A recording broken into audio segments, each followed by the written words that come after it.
Lighter, brighter wines are perfect this time of year. So let's set you up.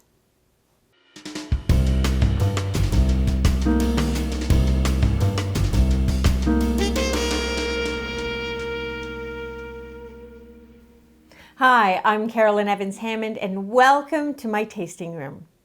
Carolyn's tasting room is where you can taste exciting wines with me. And this week, we taste 3 bottles that are bright, light, and perfect for spring.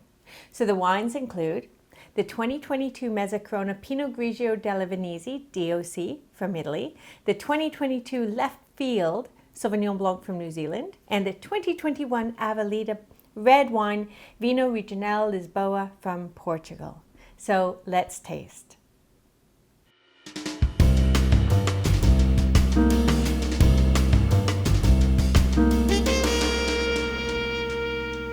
So the first wine in our flight is the 2022 Mezzacorona Pinot Grigio. This is a classic, clean, crisp white that I think you're going to love. But before we get started, I just wanted to share with you a little note I got from a follower on X. It's Margaret McNeil who wrote, "Hi Carolyn, love your reviews. Thank you. Can you remind us how to sip properly?" So what she's asking for is technical approach to tasting, which is what we do here. So I'm so glad she asked.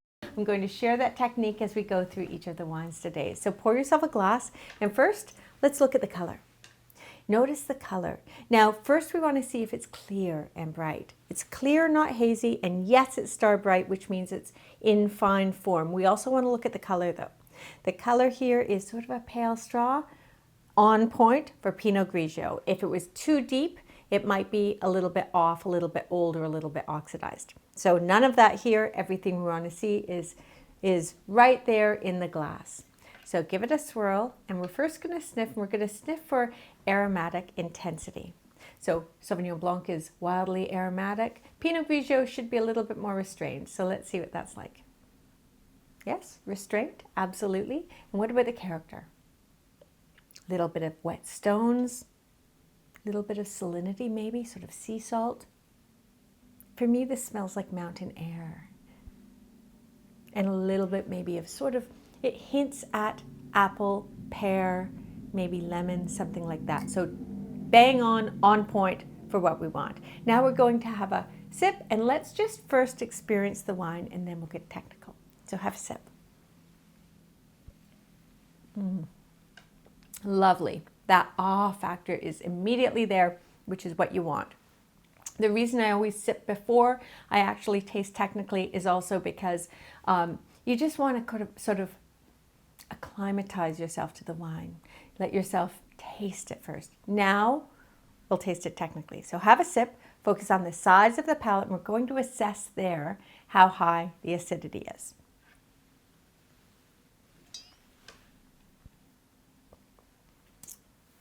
Is it making your mouth water? It's certainly making mine water, and that is a reflection of the high acidity. Appropriate for Pinot Grigio, so it is there. Now what we're going to do is have a sip, focus on the back of the palate. Now that's where you're going to notice whether the alcohol is showing through as heat. So focus there. What we want is we want no alcoholic heat because we should have the fruit or extract cloaking it appropriately. So have a sip. No alcoholic heat. Beautiful balance, exactly what we want. If we glance at the label, we can see that this is 12.5% alcohol. So nice and light in body is also, that's also an indication of that. So now we're going to focus mid-palate and see how it's expressing itself in terms of character. It should be echoing everything we found on the nose. Isn't that lovely? Beautiful. Subtle, more vinous than fruit board, but it certainly hints at different things. So there's a bit of complexity there. So a little bit of sea salt and stone and orchard fruit. A little bit of lime zest too on the finish. And now length. It's still there. It's still there. Fantastic. It's going on. We've got some length. Complexity and length are hallmarks of quality. We've got quality here. And just one more thing, we're going to focus on the tip of the tongue. It's perfectly balanced. It doesn't taste sweet, but if you focus just on the tip, you might be able to identify a little bit of residual sugar. little bit, whispers. And we do know that this actually has 4 grams per liter, which is very, very low. It's tiny, but if you focus there, you might be able to assess that. So fabulous wine, great value for money. This sells for around $15 in Canada and I think around $9 in the US.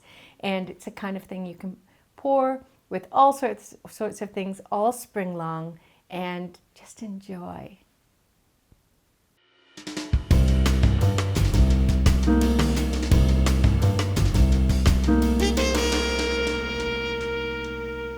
So the second one in our flight is the 2022 Leftfield Sauvignon Blanc from New Zealand. So New Zealand Sauvignon Blanc tends to be a little bit more forward than Pinot Grigio. It tends to be aromatically complex and quite grassy, damp, herb scented, fruit forward, that sort of thing. So we'll be looking for that level of typicity. But pour yourself a glass, first look at the color.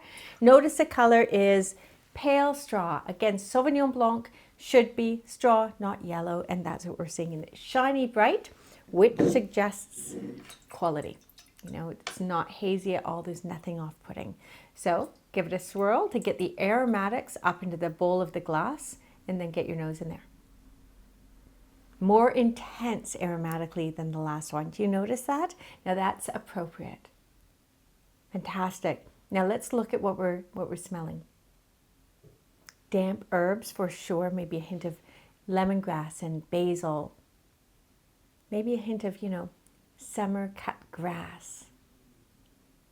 As well as lime curd, maybe there's a creamy note there. So there's lots going on and you can play this game and, keep approaching it and seeing what it has to offer. But let's carry on and have a sip and see how it expresses itself on the palate.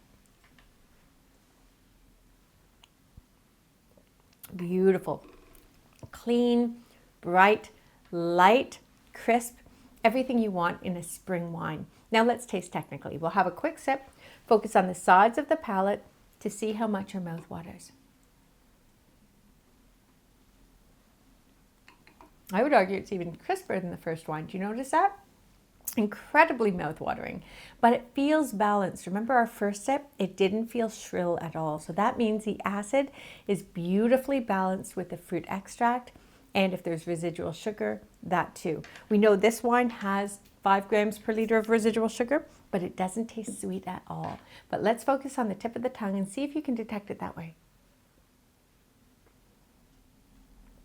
A little bit. Now it's a tiny amount of sugar. There's not a lot. But yes, you notice it there and it rounds out the palate, balances the acidity, and just makes it deliciously lip-smacking. Delicious. Now let's have one more sip and we're going to see how everything found on the nose echoes on the palate.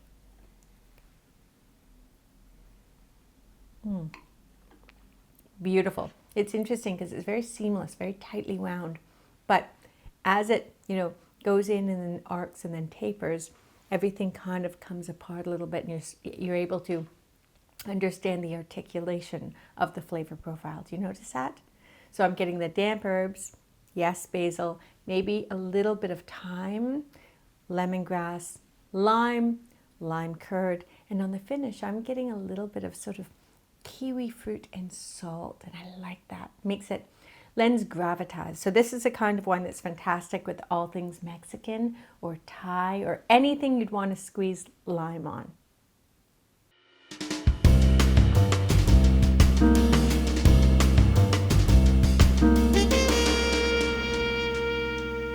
And the third one in our flight is a red from Portugal that clocks a mere 13% alcohol, which is light for red wine, which is lovely because this time of year you're looking for, a little bit of lift and not too heavy in terms of alcohol, which is why I think this wine is fantastic.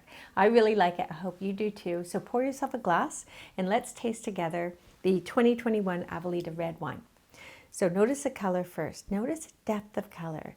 So this is quite an opaque, deep wine. So you might be misled into thinking it's very full-bodied, but it's not. The reason for that color is actually the grape varieties. This is a blend of 3 different indigenous grape varieties from Portugal that have thick skins and therefore impart quite a bit of color to the wine. So lovely color. It is shiny bright. You give it a swirl and a sniff. Now, do you notice that smells a little bit like port? So all the nuances we find in port, sort of dried fruit and nuts and that sort of thing, are there. And that's because it's made from some of the same fruit that port producers use to make port. So I love that because it's quite aromatically complex. So I get dates and sultanas, dried plum, a little bit maybe of fruit cake or something like that, as well as a dusting of cocoa, some blackberry, and some hazelnut. So I love the level of complexity found on the nose. It's a mark of quality for a wine that costs, less than $13. I think there's value. So let's have a sip and see how it expresses itself that way. Again, we're not going technical, just going to let it sweep in. Jolly good, right? I just love that. It's smooth, absolutely smooth. Nothing sticks out. That's a mark of balance because it means all the technical components, the acid, the fruit, and the alcohol are all in perfect balance, as well as tannins. The tannins here are so finely grained, there's nothing grippy to them. They are just structural and hold the fruit in place. So I love that. Now let's taste technically. So have a sip. Size of the palate. Our mouth doesn't water nearly as much as the first two. This is a red wine and it's not quite as crisp as the first two, which you'd expect, but it's in lovely balance. It's enough acid to make it a refreshing wine at the table, because you don't want something, when the weather gets warmer, you don't want something heavy or that doesn't refresh. Now let's have another taste and we'll see how it's expressing itself.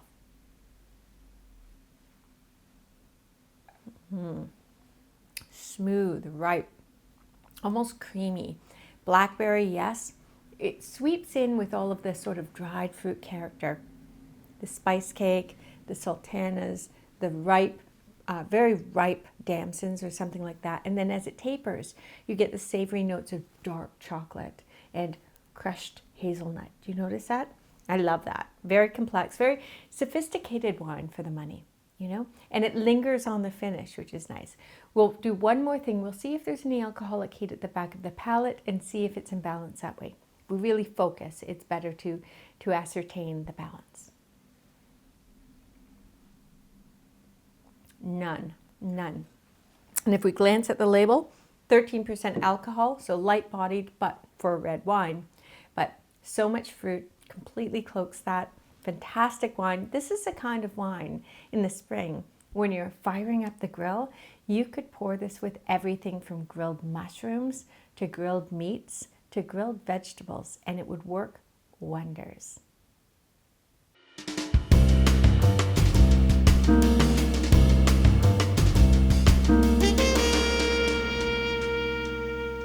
So there you have it. 2 crisp whites and a light red to set you up for the season. Here's to that, and here's to you. Don't forget to like and subscribe, because I'm coming right back with another flight of delicious wines, spirits, and other drinks here on Carolyn's Tasting Room, so you can drink better and learn how.